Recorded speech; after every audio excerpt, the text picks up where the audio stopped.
है। जैसा अभी हमने यूपीएस की बात किया, जब 2004 में एनपीएस लाई गई तो उसमें बताया गया कि बहुत सारा पैसा मिलेगा, बहुत सारा करोड़ों रुपए मिलेगा, लेकिन उसको जो परिणाम आना शुरू हुए, अब लोगों के 2000, 2500, 3000 रुपए पेंशन मिल रही, तो लोगों को हकीकत पता चली, तो लोगों में गुस्सा आया, असंतोष गया, और उसी को लेकर के हमने करीबन आज से 8 साल पहले इस आंदोलन की शुरुआत हमने नेशनल लेवल पर किया एनएमओपीएस के तहत। और लगातार हम लोग अपनी बात कहते गए, धरना प्रदर्शन, जो भी एक लोकतांत्रिक तरीका होता है, उसके जो तरीके हैं उसी तरीके से अपनी बात कह रहे थे। तो एनपीएस पूरी तरह से फेल हो गया, तो हम लोगों ने लगातार मांग रखी कि ओल्ड पेंशन लागू की जाए, लेकिन सरकार उसको न करके यूपीएस ला दिया। यूपीएस उससे भी बेकार है, और सारा पैसा हमारा कंपनियों के हवाले कर दिया जा रहा है। उसमें ना तो सरकार का फायदा हो रहा है और न कर्मचारी का फायदा हो रहा है, सिर्फ उद्योगपतियों को फायदा हो रहा है, जो हमारा और सरकार का पैसा ले जा रहे हैं। तो इसीलिए उद्योगपतियों को कैसे इसका फायदा है, क्योंकि सरकार तो कह रही है हमने तो बहुत फीचर्स डाल दिए, जो सरकारी कर्मचारियों की शिकायतें थी वो भी कहीं ना कहीं अकोमोडेट कर ली, सरकार का ये पक्ष है, तो कैसे?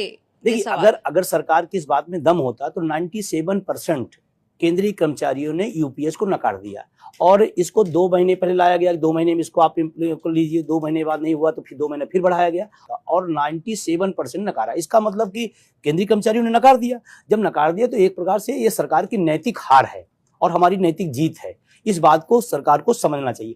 कारण क्या है, एनपीएस से भी गड़बड़ क्यों है? क्योंकि पहले क्या था कि हमारा जब पैसा एनपीएस में जाता था तो 40% सरकार रख लेती थी, कंपनियों के थ्रू लगाती थी, उसे पेंशन देती थी, और 60% हार्ड कैश वापस कर देती थी।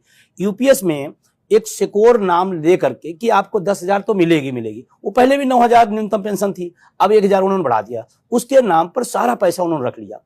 जो 60% वापस आता था एनपीएस में, वो भी बंद कर दिया उन्होंने। इस बात के लिए सिक्योरिटी की 10% तो न्यूनतम आपका रहेगा। अब एक बहुत सामान्य सी बात है, एक चपरासी भी अगर सरकारी भर्ती में आता है तो उसकी लगभग तनख्वाह 30 से 40,000 होती है। अब अगर उसका 10% पूरी लाइफ कटता है, 30 साल 35 साल, तो 25-30 लाख खुद ही होता है। अब 25-30 लाख रुपए आपने रख करके और 10,000 रुपए आपने दे दिया, तो उसका कोई फायदा तो हुआ नहीं, इसीलिए लोगों ने नकार दिया। तो सरकार को ये बात समझनी चाहिए कि एनपीएस और यूपीएस सरकारी कर्मचारियों को पसंद नहीं है।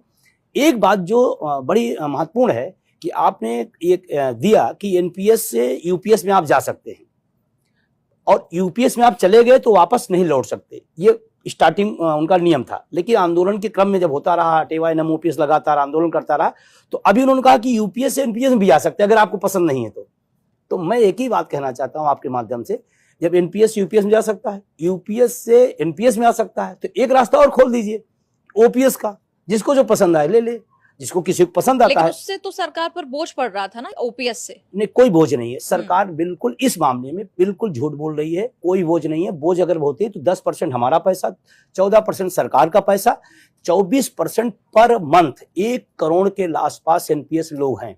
1 करोड़ को अगर आप मल्टीप्लाई 10 से भी करें तो महीने का कई अरब रुपए सरकार हमारा और सरकार अपना पैसा उद्योगपतियों दे रही, क्योंकि सारा पैसा शेयर मार्केट में लगाया जाता है। मैं ग्रामीण अंचल से आता हूं और मैं बता रहा हूं 95% को शेयर मार्केट से कोई लेना देना नहीं। हाँ, 2-4% लोग खेलते होंगे, मैं नहीं कहता, लेकिन 95% इस देश की भारतीय रीति रिवाज है उसमें बिल्कुल नहीं जाता है। तो आप उसका जबरदस्ती पैसा कटा के शेयर मार्केट में लगा रहे हैं। फिर शेयर मार्केट की हकीकत क्या आ गई कि हमें जो ओल्ड पेंशन में लगभग लास्ट वेतन का 50% मिलता था, कोई 40,000 बेटा तो 20,000 उसका लगभग माना जाता था। आज हमको 2,200 रुपए मिल रहा है। तो अब आप समझिए कि 30 साल 25 साल कोई सेवाएं दिया किसी जगह और लौट के वो जाए 1400 रुपए में गैस सिलेंडर भराने की स्थिति में और बिजली का बिल और हाउस टैक्स देने की स्थिति में नहीं रहेगा। और हमारा एक सम्मान स्वाभिमान की भी लड़ाई है, क्योंकि जिंदगी में हमने कमाया है, अपने बाल परिवार को दिया है, और हम लास्ट में अपनी दवा के लिए अपने बच्चों से, मैं आपको बहुत ईमानदारी से कह रहा हूँ, इस समय भारत में बुजुर्गों की स्थिति बहुत खराब है। अगर अपने बच्चे से चश्मा बनवाने के लिए कहता है तो 1 हफ्ते वो सोचता है कि कब कहूं कि मेरे बेटे और बहू का मूड सही है, वो हाँ करेगा कि नहीं करेगा। इस दौर में ये भारत की जो स्थितियां हैं आ गई हैं, उस दौर में आदमी कैसे कोई अपनी लोगों से मांगे, और फिर वो मांगे दे ना दे वो तो उसके ऊपर है। तो ये बड़ी समस्या है, बहुत गंभीर समस्या है। अब बुनियादी तौर पर क्या फर्क है ओपीएस, एनपीएस और यूपीएस में? क्योंकि आपने ये डेटा भी दिया, आपने कहा 97% लोगों ने यूपीएस को नकार दिया है। जी देखिए, एनपीएस और यूपीएस कोई पेंशन स्कीम नहीं है, पेंशन व्यवस्था नहीं, वो सामाजिक सुरक्षा है ही नहीं है। ओल्ड पेंशन सामाजिक सुरक्षा है, जिसकी हमारी मांग है, जिसकी हमारी डिमांड है। एनपीएस एक स्कीम है और स्कीम आप समझते हैं, आज है कल खत्म कर देंगे और रोज उसमें आप परिवर्तन कर रहे हैं। इसका मतलब कि आप खुद सर्टिफाइड नहीं है। जो व्यवस्था 2004 में लागू हुई, आज हम 25 में बैठे हैं लास्ट में, और आज तक उसमें संशोधन चलता रहा। इसका मतलब कि सरकार जो अपना एजेंडा ला रही थी इस पर, वो खुद नहीं क्लियर है कि कहां हम लेके जाएंगे। और अगर क्लियर होता तो फिर यूपीएस क्यों आया?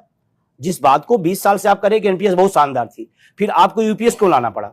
इसका मतलब कि गड़बड़ है, आपने स्वीकार किया, जो हम लोग बात पिछले काफी समय से कर रहे थे, और आप फिर अभी यूपीएस ला करके। और उसमें से सबसे बड़ी समस्या आ रही है यूपीएस में। पहले पेंशन की जो व्यवस्था थी कि 20 साल सर्विस में फुल पेंशन का हकदार हो जाता था, आपने इसमें 25 कर दिया, तो आपने माइनस किया ना, प्लस थोड़ा किया। जो पेंशन 20 साल की नौकरी में उसको मिल जाती थी, आपने यूपीएस में 25 साल कर दिया।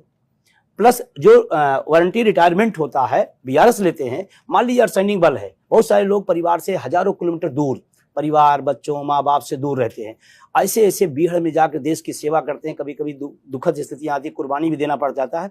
उन सबको आपने कहा कि अगर आप वीआरएस लेते हैं, वीआरएस अगर लेते हैं तो आपने व्यक्ति 54 साल में वीआरएस ले लिया, तो यूपीएस कहती है कि आपको पेंशन जो ड्यू होगी, वो जो 60 साल आप उम्र पूरा करेंगे तब, तो 54 से और 60 में जो गैप आया समय का, क्या वो खाना नहीं खाएगा, अपने बच्चे की फीस नहीं भरेगा, कि और उसकी जिम्मेदारियां नहीं रहेंगी, बेटों की शादी नहीं होना है, पढ़ाई नहीं कराना है, वो 60 साल तक इंतजार करे। तो आपने तो एनपीएस से भी गौर के यूपीएस कर दिया, इसीलिए लोगों ने कर दिया है। ये उसमें डिफरेंस है। ओपीएस ही सामाजिक सुरक्षा। लेकिन अगर मैं सही याद कर रही हूँ तो आपकी राहुल गांधी से मुलाकात हुई है, हो चुकी है 1-2 साल पहले, ओपीएस को लेकर ही बात हुई थी। हाल में कोई मुलाकात, कोई बात नेता प्रति, क्योंकि बहुत लोगों से वो मिलते हैं, प्रतिनिधित्व करते हैं कई लोगों का, वो आपने मिलने की कोशिश की, बात करने की देखिए, कोशिश? मैंने तो अपने मुद्दे के लिए, चाहे वो कांग्रेस हो, चाहे समाजवादी पार्टी हो, भाजपा हो, जैसे हमारे देश के रक्षा मंत्री राजनाथ साहब हैं, हमारे लखनऊ से ही वो सांसद हैं, तो हम लोग उनसे भी अपनी बात रखी, उन्होंने आवाज पे बुलाया, उन्होंने अपनी बात रखी, उन्होंने कहा कि मैं आपकी वकालत करूंगा सरकार के सामने और मैं चाहूंगा कि ओल्ड पेंशन लागू हो। तो हम तो हर व्यक्ति से अपनी, क्योंकि हमारी फरियाद हमारा दर्द है, तो हम तो सबसे अपनी बात कह रहे हैं। राहुल गांधी से मुलाकात हुई है, अखिलेश जी से मुलाकात हुई है, तमाम सत्तारूढ़ दल के लोगों, कई आपको मजेदार बात बताऊं आपको, बीजेपी के कई सांसदों ने हमारे पक्ष में पत्र लिखा है कि माननीय प्रधानमंत्री जी, ये एनपीएस ठीक नहीं है कर्मचारियों के लिए, देश के प्रदेश के लिए नहीं। तो माननीय गडकरी साहब ने वित्त मंत्री को पत्र लिखा है, उन्हीं के मंत्री, उन्हीं के सांसद हैं, उन्होंने लिखा। करीबन 200 से 250 सांसदों ने हमारे पक्ष में पत्र लिखा।